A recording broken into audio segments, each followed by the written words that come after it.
આમ આદમી પાર્ટીના ખેડૂત નેતા અને ફ્રન્ટલ સંગઠન પ્રદેશ પ્રમુખ પ્રવીણ રામે એક વિડીયોના માધ્યમથી ખેડૂતોની ટ્રેક્ટર રેલી મુદ્દે પોતાની વાત રજૂ કરતા જણાવ્યું હતું. હાલમાં ગુજરાતમાં ખેડૂતોની પરિસ્થિતિ ખૂબ જ દયનીય છે.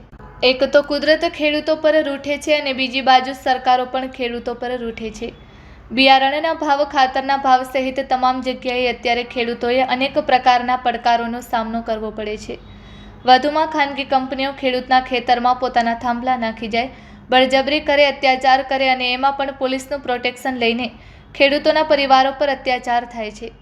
હાલની પરિસ્થિતિમાં મહિલાઓ પર અત્યાચાર થાય, તેમને અટક કરવામાં આવે, નાના બાળકોને રોડ પર ચડાવવામાં આવે. આ તમામ પરિસ્થિતિઓ જે ગુજરાતમાં ઉપસ્થિત થઈ છે એ અન્યાય સામે લડવા માટે અને ખેડૂતોના ખેતરોમાં જે ખોટી રીતે થાંભલાઓ નાખવામાં આવે છે તેના બદલ યોગ્ય વળતર મળે, એવા તમામ મુદ્દાઓને લઈને તારીખ 15 જૂનના રોજ સમગ્ર ગુજરાતના ખેડૂતો ટ્રેક્ટર રેલી લઈને ગાંધીનગર જવાના છે. વધુ આમ આદમી પાર્ટીના નેતા પ્રવીણ રામે જણાવ્યું હતું કે અંદાજિત 20થી વધુ ખેડૂત સંગઠનો આ ટ્રેક્ટર રેલીમાં જોડાવાના છે. આ ટ્રેક્ટર રેલીને આમ આદમી પાર્ટીનું સંપૂર્ણ સમર્થન છે. આમ આદમી પાર્ટીના પ્રદેશના નેતાઓ પણ આ ટ્રેક્ટર રેલીમાં ઉપસ્થિત રહીને ખેડૂતોની રેલીને સમર્થન આપશે. ગુજરાતના ખેડૂતોના મુદ્દાઓને સમર્થન આપશે.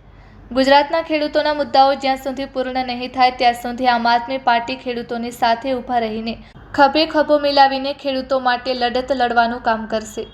નમસ્કાર મિત્રો, હાલની પરિસ્થિતિમાં મારા ગુજરાતના ખેડૂતની પરિસ્થિતિ ખૂબ જ દયનીય છે. એક તો કુદરત રૂઠે છે અને વધુમાં સરકારો ખેડૂતો ઉપર રૂઠે છે. બિયારણોના ભાવ, ખાતરોના ભાવ, આ તમામની અંદર મારા ગુજરાતનો ખેડૂત અનેક પડકારોનો સામનો કરે છે. અને વધુમાં ખાનગી કંપનીઓ ખેડૂતના ખેતરમાં પોતાના થાંભલા નાખી જાય, બળજબરી કરે, અત્યાચાર કરે અને એમાં પણ પોલીસનું પ્રોટેક્શન લઈ અને એમની ઉપર ખેડૂત પરિવારો ઉપર અત્યાચારો થાય. અને હાલની ગુજરાતની પરિસ્થિતિમાં તો મહિલાઓ ઉપર અત્યાચાર થાય, એમને અટક કરવામાં આવે, નાના બાળકોને રોડ ઉપર ચડાવવામાં આવે.